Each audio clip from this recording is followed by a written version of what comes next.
जय श्री कृष्ण। आज जानकारी लेकर आए हैं चमत्कारों के ऊपर की।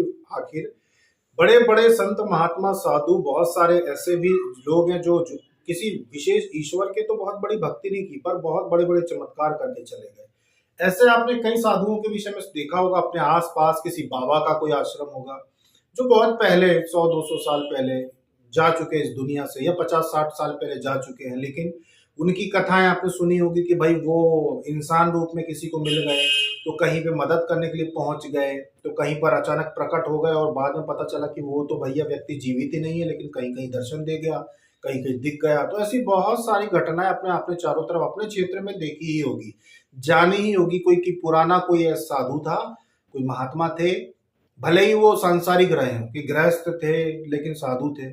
किसी किसी की एक परंपरा चली आ रही थी भाई, किसी किसी से उन्होंने दीक्षा लेकर धीरे धीरे उनके पीढ़ी के थे भाई कि उन्होंने उनसे दीक्षा ली, वो उनके गुरु थे, वो उनके गुरु थे, और देखो उन्होंने ऐसे ऐसे चमत्कार किए। तो ये होते क्यों हैं? क्या ऐसे संत महात्मा जिनके हाथों चमत्कार होते थे अब नहीं हो सकते? इसी विषय पर जानकारी लेकर आज हम आए कि ये होता कैसे है। देखिए, मान लो आपने अपने राज्य में सुना है कि कोई साधु महात्मा कहीं हुआ करते थे और उनके हाथों ऐसे चमत्कार हुए थे कि वो जीवित नहीं होकर भी लोगों को दिखते थे, दर्शन देते। तो ये होता कैसे है? ये सब होता है जाप की एक सीमा पर पहुंचने पर।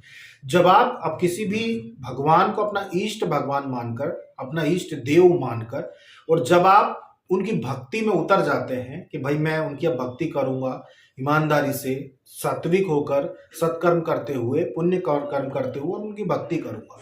जब आप भक्ति करते हो, जीव जंतुओं को भी दाना पानी, जीव जंतुओं के प्रति भी सेवा भाव, लोगों के प्रति सेवा भाव, भले ही आप झाड़ फूक क्यों ना करते हो, लोगों के प्रति भी सेवा भाव, अपने प्रभु की और भक्ति करते रहते हो। क्योंकि भाई प्रभु का जाप हम 1 घंटे करते हैं, 2 घंटे करते हैं, 4 घंटे करते हैं। उसके बाद का जो समय होता है उसमें जीव जंतुओं की सेवा, लोगों की सहायता, इसमें समय बिताते हैं। जब इस भाव से आप चलते हो तो बहुत समय तक जब भक्ति लगातार निरंतर आप करते रहते हैं तो आपकी जीवात्मा का तपोबल इतना अधिक हो जाता है कि शरीर त्यागने के बाद जब आप इस पंच भौतिक शरीर में बंधे हुए रहते हैं, जब जीवात्मा इससे बाहर निकलती है, मुक्त होती है, तो वो खुद इतनी शक्तिशाली होती है कि कहीं भी प्रकट हो सकती है, कहीं भी किसी को भी किसी भी रूप में दर्शन दे सकती है, कहीं भी आप कोई भी बड़ा चमत्कार कर सकते हो जब इस शरीर को छोड़ देते हो। क्योंकि जब आप इस शरीर को छोड़ते हो, दो चीजें होती हैं। एक, या तो आपको देव योनि मिल प्राप्त हो जाए इस शरीर को छोड़ने के बाद ही, क्योंकि 84 लाख योनियों के अलावा भी बहुत सारी ऐसी योनियां होती हैं जो आपके कर्मों के अनुसार आपको सीधे सीधे प्राप्त होती है। जैसे मान लो कि कोई पितृलोक में चला गया, तो वो भी यहाँ पे चमत्कार दिखा सकता है, वो भी यहाँ पर आकर किसी भी रूप में प्रकट हो सकता है, किसी भी रूप में कहीं दिखाई दे सकता है, किसी मनुष्य के रूप में आकर बात कर सकता है, चमत्कार कर सकता है। अगर कोई सीधे देव योनि में आ गया कि भाई उसको किसी ऐसे देव का रूप मिल गया कि कहीं भी घूम फिर रहा है, विचरण कर रहा है, देवता के जैसे उसके भी एक से ज्यादा भुजाएं निकल गई हैं और वो कहीं भी विचरण कर रहा है, तो ये देव योनि होती है, जिसमें एक समय होता है कि भाई इतने समय तक ये इस योनि में रहेगा, उस योनि में आप विचरण करते हो यहाँ वहाँ। अगर आपको कोई पूजता है, आप साधु महात्मा थे, कोई आश्रम था, लोग आपको पूजते हैं, तो वो भोग आप ग्रहण करते हैं, और उतना समय आप बिताने के बाद जब आगे की यात्रा का समय आता है तो फिर आप अपने प्रभु के लोक में जा सकते हैं या पितृ लोक में जा सकते हैं उस दो ही देव योनि के बाद, या फिर अगला जीवन आपको मिल सकता है। तो ये चीजें सारी होती है भक्ति से।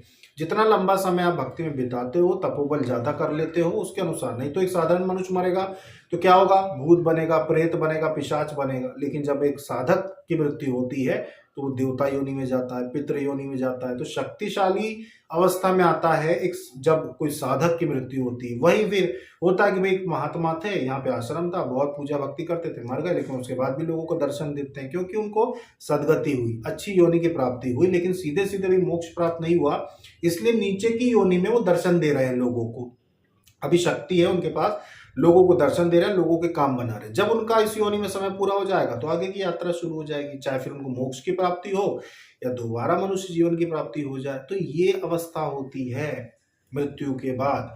अब अगर मान लो जीते जी अगर किसी व्यक्ति को बहुत प्रभु में भक्ति जागृत हो जाए कि आप जिंदा हैं, शरीर में हैं, आप बहुत भक्ति पूजा पाठ कर रहे हो, तपोबल बहुत अधिक हो गया, लेकिन अगर आपकी आस्था इतनी जागृत हो जाए प्रभु में, भक्ति इतनी जागृत हो जाए कि जो आप प्रभु से आवश्यक ऐसा कार्य करवाना चाहते हैं कि बहुत जरूरी है प्रभु, अन्यथा बहुत तकलीफ आ जाएगी। तो वहां पर भी चमत्कार देखने को मिल जाते हैं कि प्रभु आपकी सहायता कर देते हैं। ऐसे चमत्कार प्रत्यक्ष रूप से आपके साथ हो जाते हैं कि अचानक कोई आपकी मदद कर दे, अचानक से आपका बिगड़ता काम बन जाए। प्रभु जगह जगह आपकी सहायता करते हैं, जो प्रत्यक्ष चमत्कार हो जाते हैं जब आपकी आस्था उतनी मजबूत हो जाती है। जब विश्वास हो जाता है ना कि प्रभु हर जगह मेरे साथ है, आप कहीं भी पाप कर्म नहीं करते, हर समय आपको प्रभु की याद आ जाती है कि भाई प्रभु है मेरे साथ, तो मैं ये काम नहीं कर सकता, तो फिर प्रभु भी आपकी सहायता करना शुरू कर देते हैं। जगह जगह आपकी सहायता करते हैं, जगह जगह आपने अपनी उपस्थिति आपको आभास कराते हैं कि जब आप तुम मानते हो कि मैं तुम्हारे साथ हूँ तो मैं तुम्हारे साथ हूँ। वो बार बार फिर आपको ऐसे चमत्कार दिखाते हैं। जैसे आप सुनते हैं कि भाई एक बार ऐसा हुआ, आप खुद के बारे में बताते हैं, एक बार ऐसा हुआ, पता नहीं कैसे वो व्यक्ति आया, उसने मेरी सहायता की, चला गया, पता नहीं कौन था, कोई बात भी नहीं की, वो मेरी सहायता करती। तो ऐसे चमत्कार प्रभु के द्वारा फिर किए जाते हैं। तो इसीलिए ये सारी चीजें जो होती हैं ये आपकी भक्ति पर निर्भर करती है। इसीलिए अगर आप भी चाहते हैं कि जीते जी आपके साथ बड़े बड़े चमत्कार हो, मृत्यु के बाद अगर मोक्ष ना मिले और आपकी जीवात्मा बीच में अटक जाए, तो इतनी शक्ति आपके पास हो कि आप भी देवताओं के जैसे भ्रमण करें, तो उसके लिए अपनी भक्ति को बढ़ाओ। बहुत जाप करो, बहुत हवन करो, प्रभु को भोग लगाओ, देवताओं को भोग लगाओ, जीव जंतुओं की बहुत अधिक सेवा करो, तो आपका भी तपोबल उतना अधिक बढ़ जाएगा कि चमत्कार अपने आप आपके साथ होने लगेंगे। आज के लिए इतना ही। श्री कृष्ण।